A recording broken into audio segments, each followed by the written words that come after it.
Meghan Markle is not wearing her engagement ring. Prince Harry is filmed on yet another solo trip, this time to a surfing centre, a 4-hour journey from the Sussex's Montecito Palace.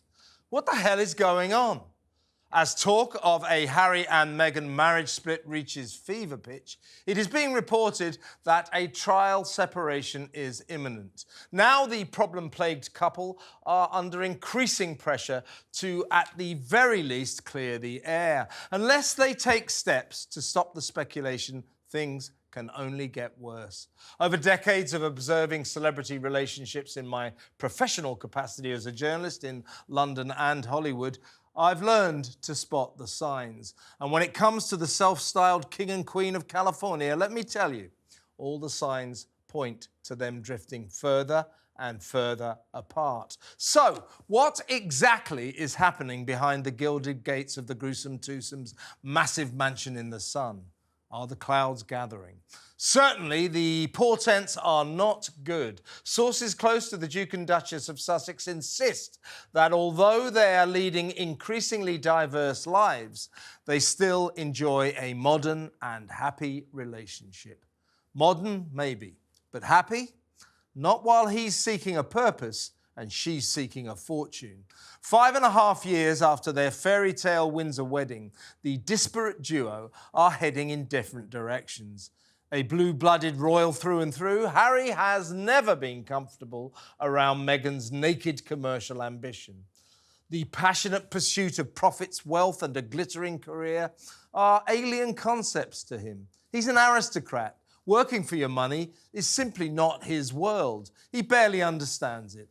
In stark contrast, Meghan remains desperate to make it big in showbiz, to be a major Tinseltown mover and shaker. Harry, meanwhile, looks back on 3 years of, at best, checkered American success, at worst, abject failure, and is reverting to type, concentrating on charity work and worthy causes. Because that's what royals do. As Harry toured the world for 15 days, poignantly alone, visiting New York, London and Lesotho in Africa, Meghan drowned in a tidal wave of seriously negative publicity over her alleged bullying of terrified staff amid the continuing strange inertia of her lifestyle site, American Riviera Orchard. A money-making machine, apparently, launched 8 months ago, but going nowhere fast. Nothing sold, nothing even offered for sale. Elsewhere in her business aspirations, the difficult Duchess's deal with the Limonada platform triggered the re-release of her indifferent 12-part Spotify series Archetypes, but has not led, as expected, to more podcasts. She and Harry purchased the film rights to the best-selling novel Meet Me at the Lake for £3 million. But so far, not even a hint of a movie. With everything around them stalling, you might have thought that it would be all hands to the pump to get it all going again. So, what was Harry doing riding waves at a so-called surf camp in the California town of Lemoore, a lengthy schlep inland from Montecito? And why isn't Meghan wearing her engagement ring? On the latest of her Lone Star appearances in LA to celebrate International Day of the Girl, whatever that is, the $200,000 three-stone diamond sparkler was conspicuous by its absence. What do we read into that? And what do we read into the fact that Harry appears to have splashed out on a luxury villa in Portugal, close to where his cousin Princess Eugenie has a home? Is it so that the Sussexes can secure golden visas to allow them unrestricted residency rights in Europe? In which case, are they contemplating abandoning their tainted American dream? Or is it just because the Portuguese coast is waves up heaven where the surfing is just great? You decide. Now, before I throw this open to the floor for debate, here's some footage of Harry all on his own, wasting his time surfing at a surf camp. It's a midlife crisis that he's clearly going through. I think, you know, it shows that there's no Meghan that he's eager to spend time with back at home. It shows that he's trying to get out of the house and, frankly, do anything to get away from her. It's very weird. Once again, I'm here to listen to you to harp on about a friend says, an insider says this, a source says that. I meant what I said. Wait a second. You know, I've been a reporter for a long, long time. I've been around the showbiz scene in London and in Hollywood. And I've been observing relationships like this for a long, long time. And as I said in my monologue, I well know the signs. And these signs are not good for that couple. Where the hell is Meghan in his life But wait there, okay. When was the last time we saw them together? Where is she? Yeah, where is she? Where is she? Stop it.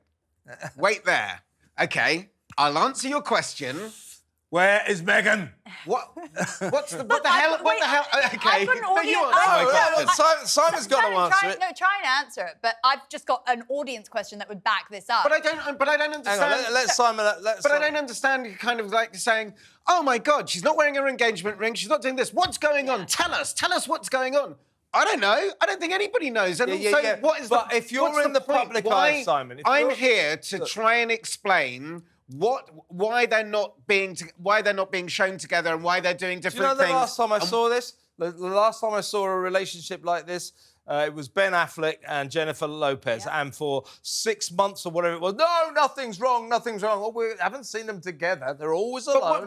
And then suddenly, actually we have. But are we rubbernecking on the breakdown of a relationship and are we taking joy in two people breaking down? I don't understand what we're supposed to do here. Joy in it. What are we supposed to do here? I'm saying, if you ask me, it's happening. Oh, and now now they're supposed to come out and say, oh, we're not together anymore. Why is it? What's it got to do with you two? I'm a journalist. Yeah, but what's it got to do with you? What's the story here for you? What do you mean, what's the story?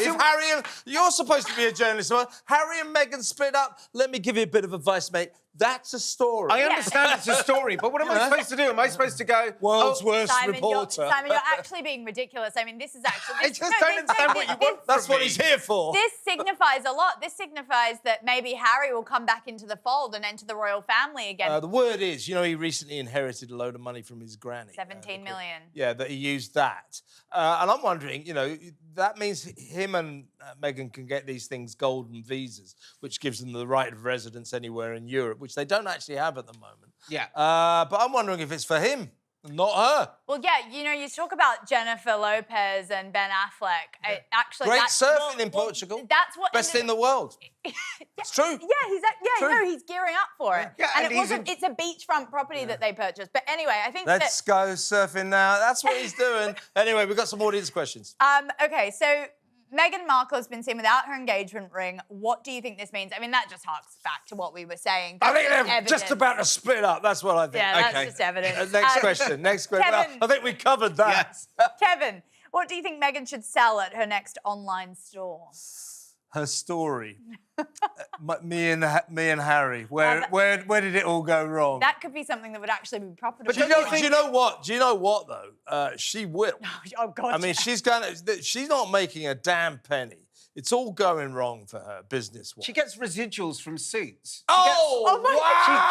She gets residuals from Suits. She gets a lot of money. Her expenses are about $1 million a minute. She gets a lot of money. No, residuals from Suits. When you're that rich, you don't end up... She ain't rich. When you're that... She ain't rich. Can I just say, her husband has just inherited 17 million quid. They have money. Her husband has written a best-selling...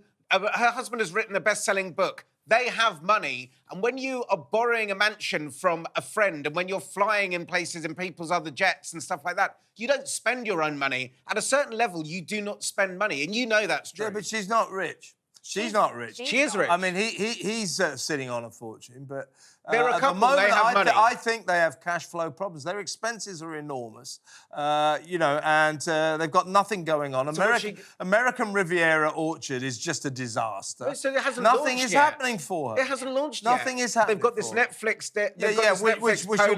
Which will get a polo show. They've got this polo. They've got this film that they haven't made yet. Chinless gits on horses. Hey, can't wait. I simply can wait. They still got 100 million quid in the bank from Netflix from it. I'm not sure that is the case. It's usually pay. But that's what you say in your monologue. Usually pay or play. Any more questions?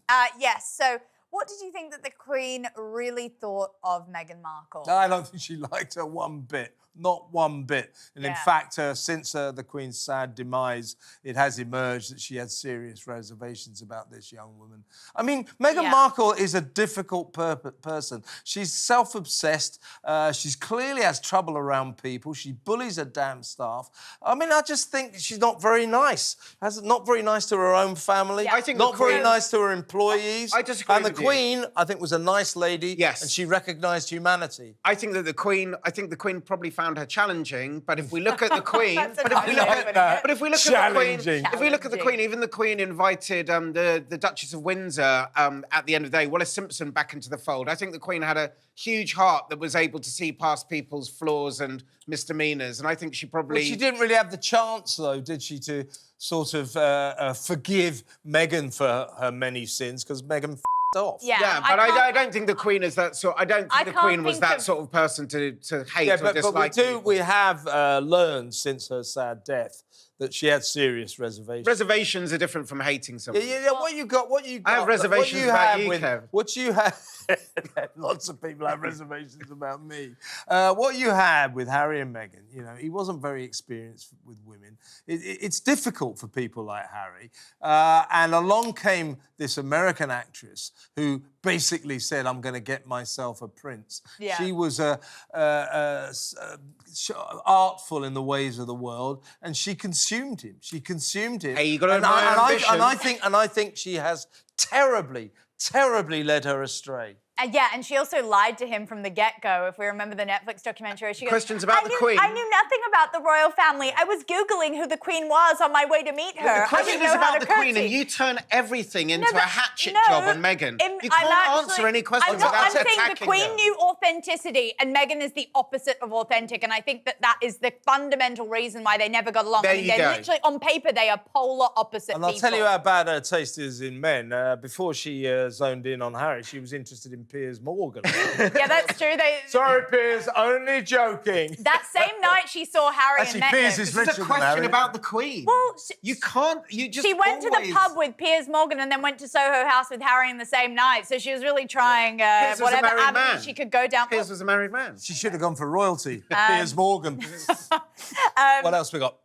Would Meghan Markle make a good president? Kevin, what do you think? No, she'd make a terrible president, and that's what the Democrats have decided, because she has been sniffing around trying to get a Washington role for a long time, and it was seriously discussed and considered by the Democrat Party. Could she be an asset? And in a rare feat of wisdom, the Democrats decided no, she would be the opposite of an asset, and therefore her political ambitions are going all anyway. I think she would be a good politician, but I don't think she'd be a good president, because you have to work with people, and what we've seen. Be a good politician. What we've seen is you have to work with people. You have to work to be a politician. Sorry. Yeah, and she has worked. She has worked. She's been an actress. She's prepared to go in and be. 20 years ago, mate. No, but she has worked. The one thing you can't say about her is that she doesn't go and do. That's work. If you're an actress to go and get that, that's work. You can't be objective. You two cannot be objective at all when you're answering this question. You really are. I'm saying she wouldn't be a great president, but I think she'd probably be a great politician. She wouldn't be a great president. No, I'm trying to answer these questions. I think you're absolutely right. She would be a disastrous pile of shit as a president. But she'd be better than Kamala Harris. Kevin, do you like spaghetti? Do you like chicken or fish? I like fish, but Meghan Markle, she's terrible and I hate her guts. That's what this is. It's a bit like you and Trump.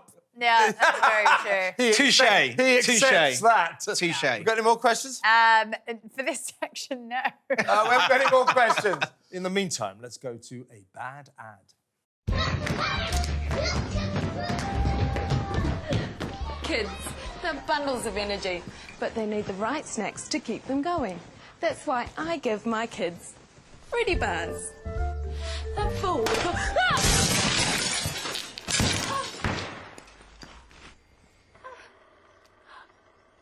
Preventing trips around your home can be as easy as tidying up toys. So what I even missed the point of that. That was very funny. What happened? What was that? What was that an ad for? I think it was a public safety ad saying, like, put toys away. I can't believe Do that. your housework, woman. I can't believe that Meghan left all those toys on the floor, guys, for that woman to trip over. It must have been her fault, surely. So that was a public safety alert. If you happen to be filming a commercial for a fruity bar, don't trip over the toys. Yeah. But that's a bit kind of, niche, isn't it? Not many people are filming commercials. Was it an Aussie ad? I don't know, but I loved it. And yes, we have such a nanny state, it probably was like an ad by the government to be like, clean up. Was it New Zealand? Oh, God. Anyway, very funny, I thought that was. Very funny. That woman's dead, Kev. A woman died. Oh, I didn't like the look of her. It is time to go to some real ads.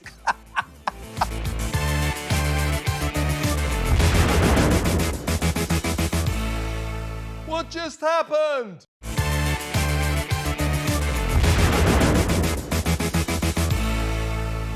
He's mad as hell. It's Kevin O'Sullivan. Welcome back. Now, it's a new feature. We're going to call this the big moment. And it's a kind of a moment in the week that we, as brilliant journalists, have decided is the most significant news event of the past few days. So check this out. They say the country is on the wrong track. If it's on the wrong track, that track follows 3.5 years of you being vice president and President Biden being president. That is what they're saying, 79% of them. Why are they saying that? If you're turning the page, you've been in office for 3.5 years. And Donald Trump has been running for office. But you've been the person holding the office. Come on. Madam You Vice and I President. both know what I'm talking about. You and I both know what I'm talking about. I actually don't. He tore her to shreds. And that kind of answer, she's your bloody hero, that's no good. He says, you say America's gone in the wrong direction, or it needs a new... But you've been in charge. It's down to you. It's down to you and Biden, isn't it, for the past 3.5 years? And she goes, no, it's down to Donald Trump. What? Yeah, what? You can't be... If you're being interviewed... Well, answer that. That's bullshit. I am trying to answer it. Yeah. If you go on to a hostile channel and...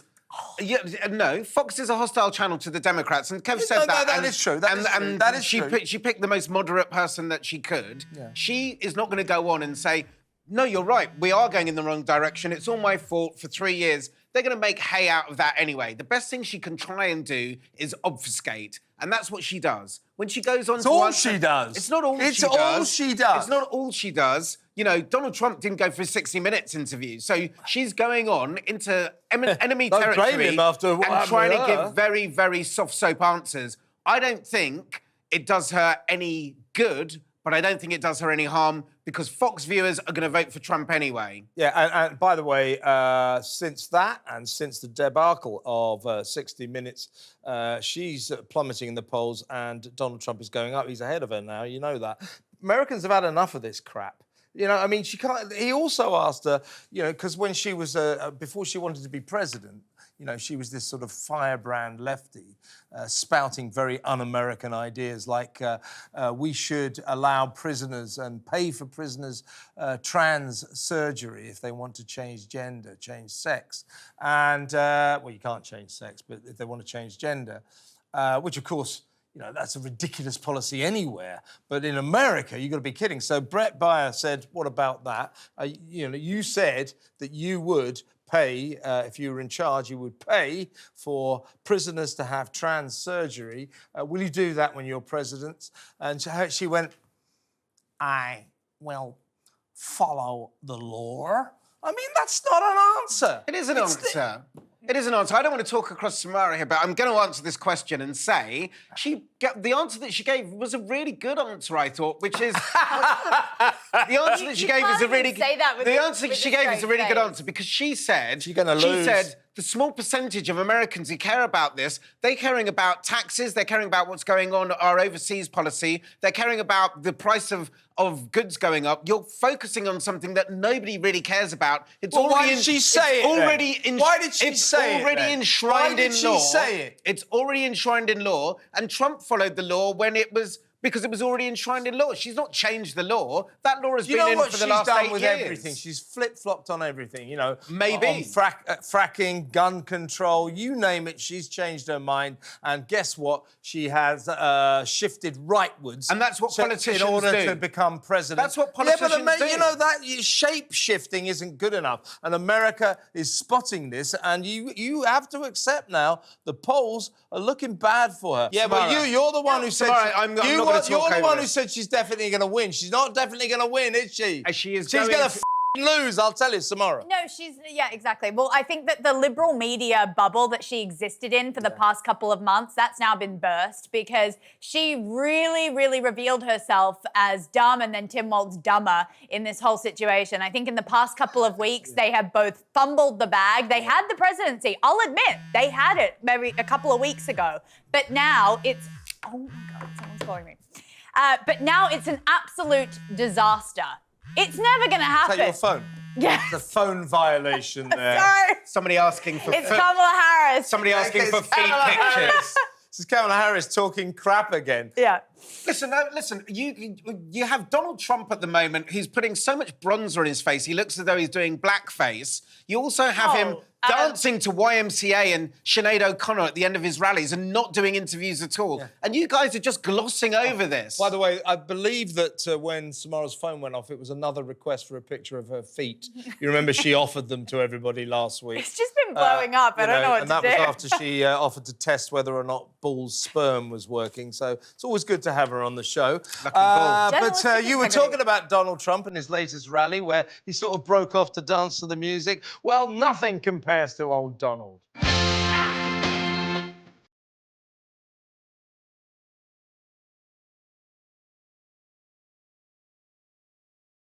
Oh, nothing compares to... You see, that's a feel-good event, Kev, Simon. it's not even That's the way to win Kev, it's not even... That's the way to win elections. It's not elections. even funny. You two want me to defend Kamala Harris giving bad answers, and instead you watch me watch an old incontinent man with blackface on. The next president of the... Who's got so much bronzer on. Sorry, he basically... You look, mate, he's going to win. And what happened there, by the way, was he's in the middle of this rally and there were 2 medical incidents, so they had to sort of stop. And so he was taking questions from the crowd. So when the medical incidents unfolded, he said, oh, we better stop. Yep. And let's play some music. And then he said, you know what? Who the hell wants to do questions? Let's dance. Yeah, and you're saying that's a good thing. I think it's a feel-good moment. There is one thing that you cannot deny about Donald Trump, his political knack of how to... He goes really by his gut feeling. We know this. He actually knows exactly when to stop things, when to start things. He really knew that the crowd needed just some support, just like a loving uncle figure to just boost morale at that point, and that's what he did. Yeah. And now the liberal media... No, I was watching The View this morning, and... oh, my God. Yeah, I know. I hate watch it. Followed by a little bit of Lenny Riefenstahl. Look, I hate watch it, but they were painting it as if he had gone insane and he needed to be sectioned with no context. He's heading for the White House, mate. I'll tell you that. Listen, America will be... The worm has... America will be poorer for it. Because your heroine is just an empty vessel. She is useless. He's been the president before. That carries a lot. She is useless. She's not useless. Toxic. She's not divisive. Useless. She's not insane. And she's not out for herself. She is not the same person as him. She's not out for herself. They're all out for themselves. He is for himself and nobody else. Anyway, enough of your crap. Questions? Okay, Simon, why do most black men want to vote for Trump? This is a really good question because and Hispanics, male Hispanics and male blacks are all gravitating. I'm going to answer this question, and you two are going to go absolutely mad. Yeah. But people who go for Trump, I'm afraid, are normally the less educated in society and enjoy populism, and due to the inherent institutionalization of racism in America. A lot of my brothers and sisters are not educated to the standard that they need to be to avoid Trump. Leave it out. How dare you insult Hispanics and black people in America? But here's that's bloody people making intelligent decisions, and they can see there's nothing in Kamala for them. And by the way, this is going to be a big factor. At the last American election, 2020, we were right in the middle of the COVID crisis, so nearly all the votes were postal. Women post their votes, men don't. So men didn't, they like to go to the polling station. This election, men will turn out in their droves at the polling station. So last election, they just didn't vote. This time they will, and that will tip the election into Donald's lap. I don't have the figures, and I don't know where that poll has come from, Samara, but I would bet a year's salary that is a fact. The most educated black people would not vote for Trump. You see, what a load of crap. Honestly, you're such a moron. You think that if you vote right-wing, if you're right-wing, then you're stupid. No, you're Trump, thick. You're undereducated. Trump took out an ad in the New York Post. Why do you think that if you're undereducated, you're right-wing? Why do you think that? Why do you think that? Good question. Why do you think that if you vote right-wing, you're somehow undereducated? I'm not saying if That's what you're saying about blacks and Hispanics. I did not say that. You did. I did not say... You did. You said exactly that. I said if you vote for Trump, not if you vote right-wing. If you vote for Trump, you're undereducated. I said if you vote for Trump. Why? Because Trump is an idiot and says idiotic things and does populist... populist policies. It's not about being right-wing or left-wing. It's about Trump. That's what you asked me. That's the question I answered. What a prejudiced thing to say. Oh, Samara. Honestly, I mean, it's actually more simple than your weird liberal sort of university... It's not about being liberal, it's about Trump. No, it's about the fact that University, I don't think he even got into school.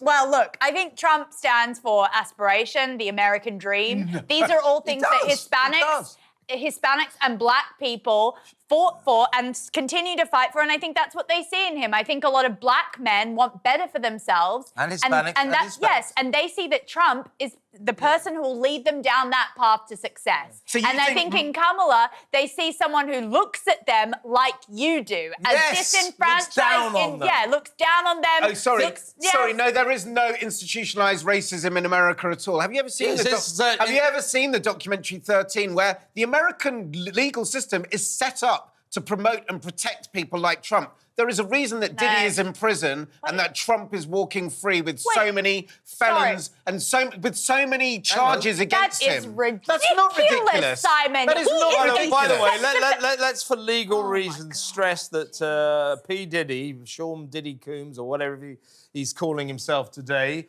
denies all the charges against him. Indeed. But should there be any substance to those charges, I don't think it'll be to do with the colour of his skin. Oh, come on. Those charges are... come on, man. Those charges are pretty substantial. Jeffrey Epstein had similar charges. He's a white man. He went to jail straight away. He didn't go to jail straight away, though, did he? Well, he got away first time with it because his lawyers as did Diddy. paid off. Diddy also got let out. So it's a baseless claim. It's not a baseless claim. No, it's absolute nonsense, absolute nonsense.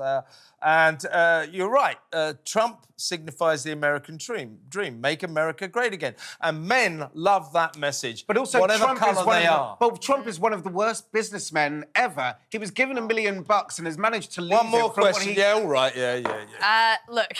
Trump's a really bad businessman. You can prove anything with facts, Simon. I hate all that. Private 737 he's got, it can hardly fly. Oh. Sorry, go on. This is a bit of an interesting question, but Jimmy Carter, who I didn't even realise is still alive, is like 100, isn't he? Voting for Kamala Harris. Will that change everything?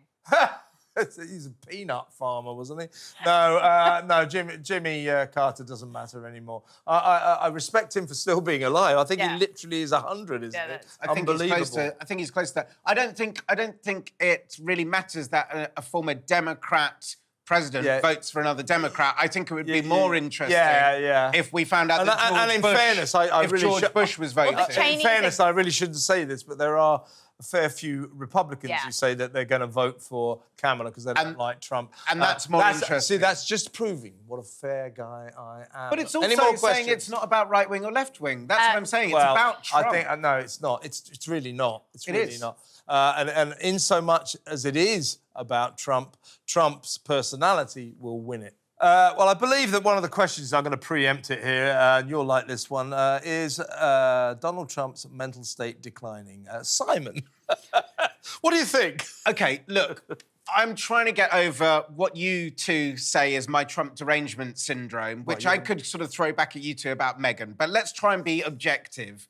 Trump is a 78-year-old man, and he's having to remember a hell of a lot of stuff. And I think there is a case for people getting to a certain age where they don't stand for president, where they're making... Like Biden. Where they're making... Yes, like Biden, where they're making laws that they're not going to be able to see enacted. I think that Trump is so eccentric, and let's use the word eccentric, that I don't think he's a safe pair of hands. And I think he gets more... Well, he was last time. And I don't think... He was last time he was president. And I think he gets more and more eccentric. The last time he was president, he was a safe pair of hands. He was younger. He was a safe pair of hands. He was younger. Yeah, you think... It's not Okay. that long ago. So I think that... He's still got his marbles. So I think, you know, the nice answer to that question is, I think that he's too erratic, too spontaneous, and too eccentric. Simon, and I would not like to see him in that role. We learned about this guy last time, you know, and I remember when he got elected. You remember he got elected, and then there's that sort of 3-month sort of interregnum, isn't there? Yeah. Where the White House is handed over, and we're waiting for that starts to happen, you know, November, and then January. And I remember that 3 months where we're going, my God, what's it going to be like when Donald Trump becomes president? The journalists in particular could hardly wait. Intriguing. But actually, he was quite a kind of conservative president. He listened. Once he was given that great position of power, he was pretty responsible with it, wasn't he?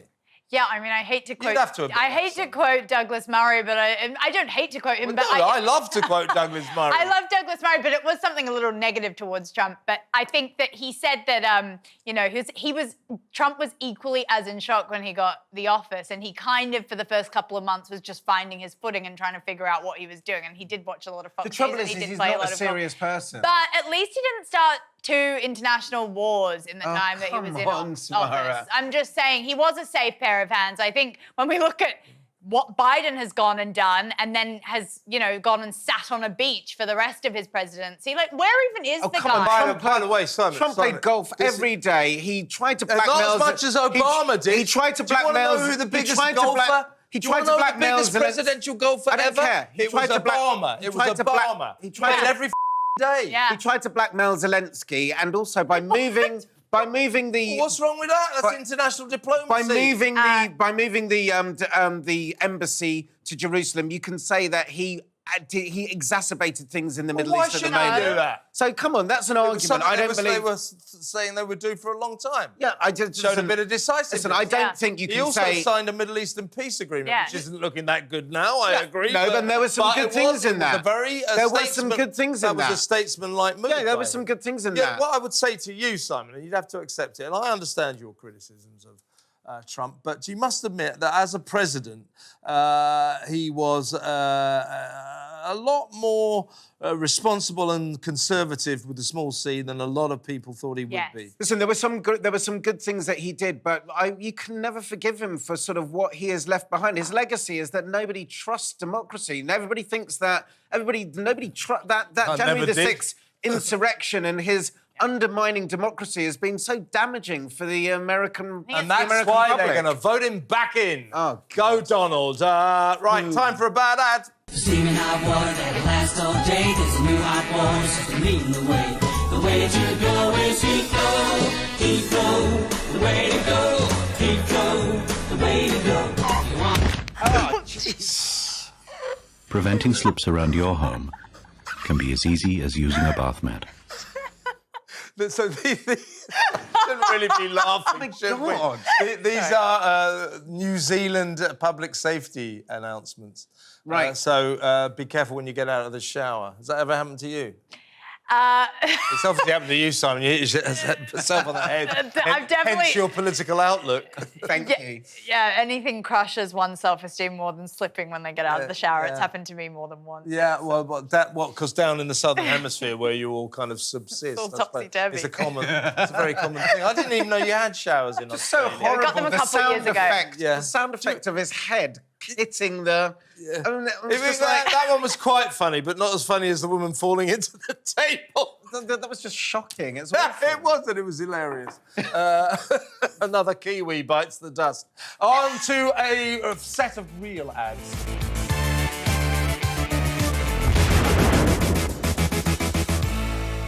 What just happened?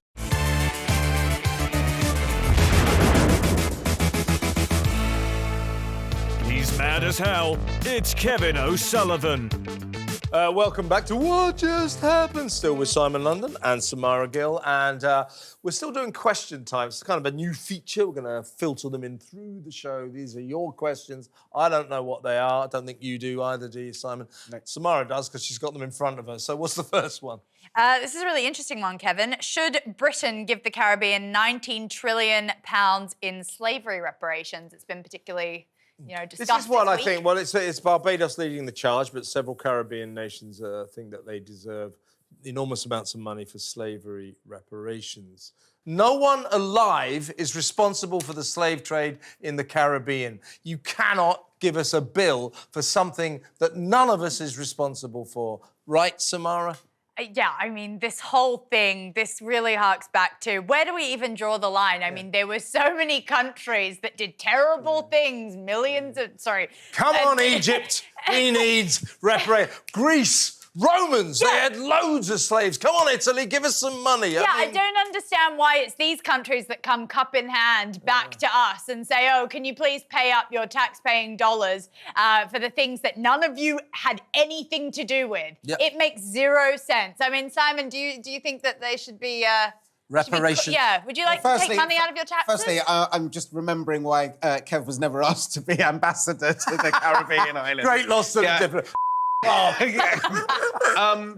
Secondly, look, again, this is one of those questions where you kind of want a binary answer, and I don't think it's that simple. If you take a look at a country like Haiti, when Haiti was a refuge for a lot of runaway slaves, and in the end, I think it was France tried to take it back several times, and in the end and then in the end, the French made them pay and made them carry on paying for leaving the French. Yeah, but how long ago let me was just finish, because this is quite important. Is that I'll be the judge of that. Haiti has never, ever managed to get back on its feet. It's always been in debt. And as a result... how long ago and as a result, every time a hurricane comes, they've still been paying back money for the last 300 years to the French government. So I think that you can't do something that... 300 years. You can't do something that sort of... retrospectively, that is going to bankrupt a nation. Let's not talk about Haiti. We shouldn't be giving the West Indies £19 trillion. Now, this isn't going to be a popular view, but I am so bored with slavery. People banging on about slavery. Now, modern slavery, we should tackle it. It's a scourge. But don't talk to me about slavery that Britain led the world, by the way, in abolishing in 1833. Well, why the f*** are we suddenly guilt-tripping ourselves about something that we abolished, what is that, two and a half centuries ago? Yeah, and also what's really interesting is that countries like India, who obviously, they were a colony of Britain and they only got independence about 70 or 80 years ago, they haven't come and asked for reparations. In fact, they've gone and built themselves back up as an economy. They are basically buying half of London and England right now, almost a reverse colonisation. They're not asking for reparations. Yeah. England took a lot of Indian slaves, enslaved them in their own country. There's none of that reparations going on. It's only the unsuccessful countries that end up asking for money. I'm going down Downing Street. I don't think that's quite true. Listen, the short answer, you want a binary answer to this. No, we shouldn't do it. But 19 trillion is ridiculous. But it should be a starting point for a conversation on this. And when you comparing India... you comparing India to the Caribbean. It's like comparing apples and pears, because the caste system in India allows it to have a completely different attitude it's about us. towards slavery. And you're talking about Britain as well, policing the high seas. There was an ulterior motive for that, because it meant that they could board other ships and everything and maintain their supremacy. So it wasn't about just abolishing slavery. Slavery was a scourge. It's a stain on human history. But this sort of guilt-tripping us all go, oh, you're going to pay money for what you did 300 years ago. It's ridiculous, and it feeds into this nonsense of today's generation. We think, or humanity seems to think, certainly in the Western world, that we are the greatest generation, the greatest people who have ever lived. And we're so fantastic that we have to compensate for the sins of our forefathers 3 centuries ago.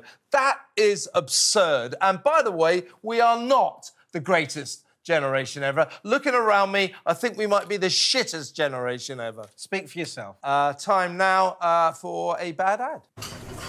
I'm the sous chef here. With any luck, I should be head chef by next year. I've got this amazing fiancé, who I won't be marrying this weekend, because I'm about to be in a terrible accident. But really, I should have cleaned up the grease over there, and they should never put the deep fryer so close. Jesus! Oh my God! It's such a horrific day. Blimey. Have you ever been to New Zealand? Yeah, have I? She can't remember. She doesn't know. Yeah, when I was, maybe younger. Have you been to New Zealand? No. I'm not going now. I love the way she goes, I'm about to be in a terrible accident, as though it's not an accident. It wasn't. It was horrible. I mean... She sort of caught on fire then, didn't she? No, we had these ads, though, in Australia, too. And it would be... The one that stays in my mind is when the dad gets out of the car to check on the kids, and then...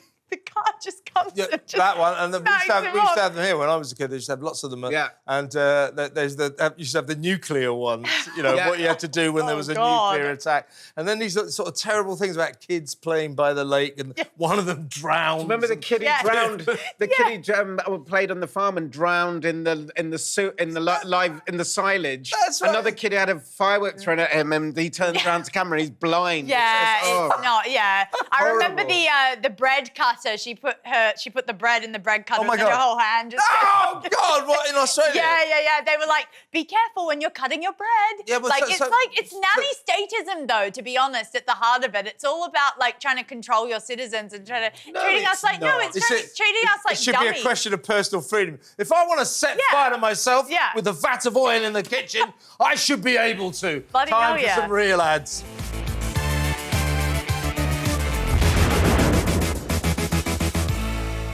What just happened?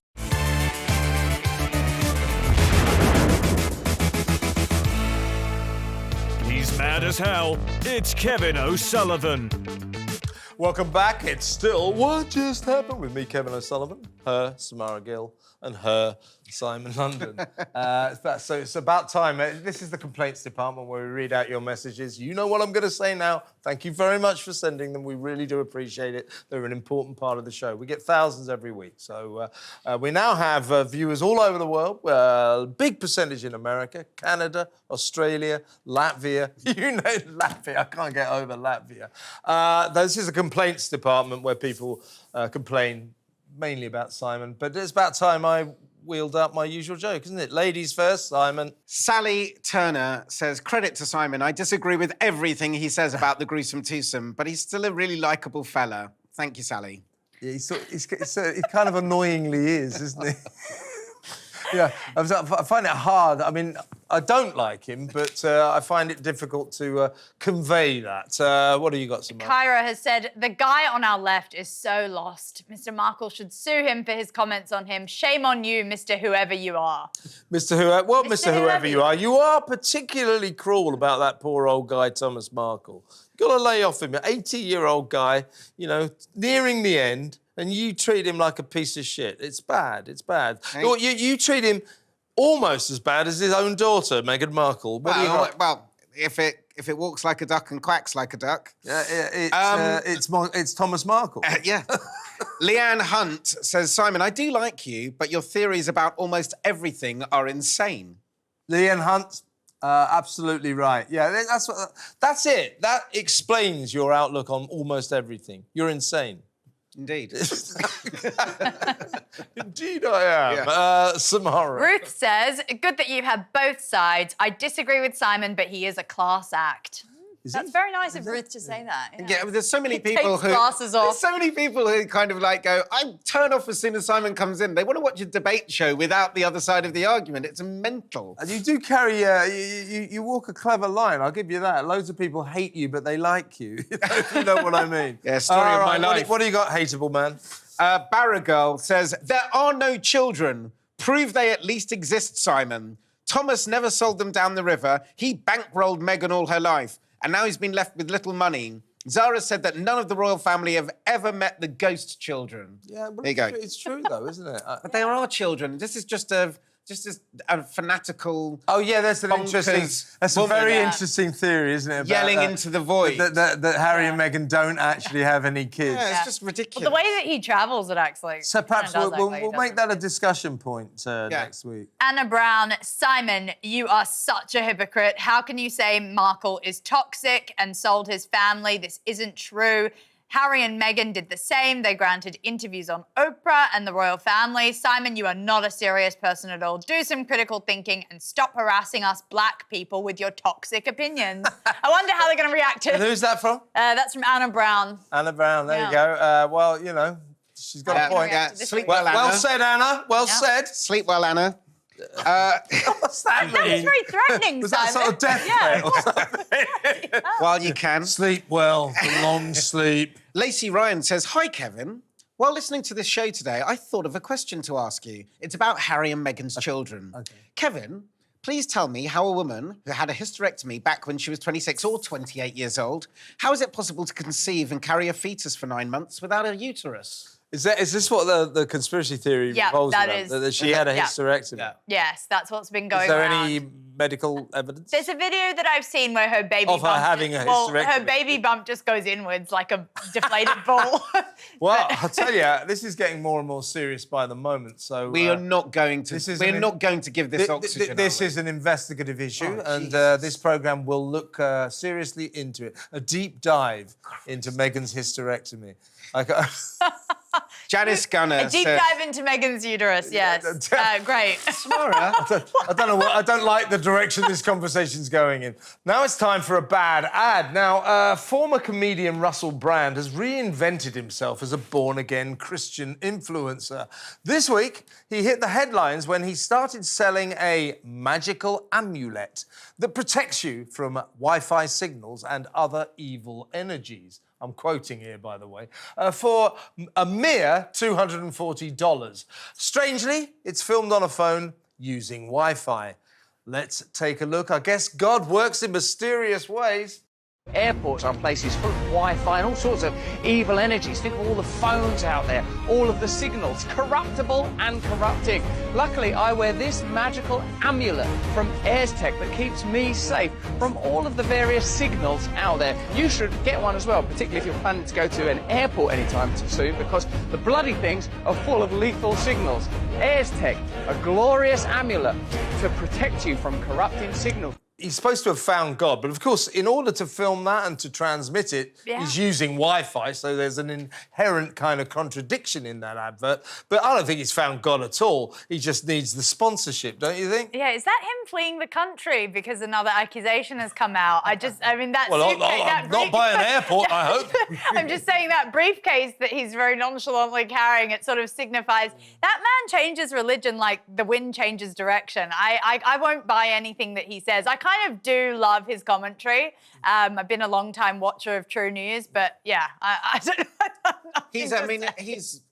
He has been such a sort of grifter, and it's watching his descent into kind of where is the money grubbing around for conspiracy theories that make money, and that's I kind of, you know, one time I sort of found him. He was never really a great stand-up comedian, was he? He was just a sort of. I thought he was a fair. You know, I thought sort of a couple of films he did, he was quite good, but he's just. It's just incredibly sad. What annoys me, he thinks he's brilliant, you know, and he's articulate. He's got a good vocabulary, but he thinks he's brilliant. And he's not really. And the funniest thing I ever heard about him is that every time he says anything, when he finishes a sentence, you know that song by Blur, if you just go, part life. That puts him into context. I mean, and of course, he's got his troubles, hasn't he, off screen? He's stands accused of being something of a sexual predator, several rape investigations going on. He denies all these charges, of course, but it did somewhat shatter his showbiz dream, didn't it, these allegations? It did, but I think that he was smart. He pivoted to a different audience that was sort of against the mainstream media way before the accusations came out, so he wasn't really affected by it. Defending him. He was, well, I don't mind him. I liked his stand-up. I went to his stand-up. My dad took me when I was like 8 years old, which was very, yeah, that's revealing of my age, first of all. And second of all, it does show that, yeah, let's just say it was inappropriate then. Yeah. Well, who else did your dad take you to see? Louis C.K.? Yeah, actually. Well, this is my verdict on Russell Brand for the Americans. You'll know what this means. He's all. And on that bombshell, that concludes this excellent episode of What Just Happened. A big thank you, I think, to Simon London. A serious thank you to Samara Gill, as always. We will be back same time, same place next week for another edition of What Just Happened. Be there.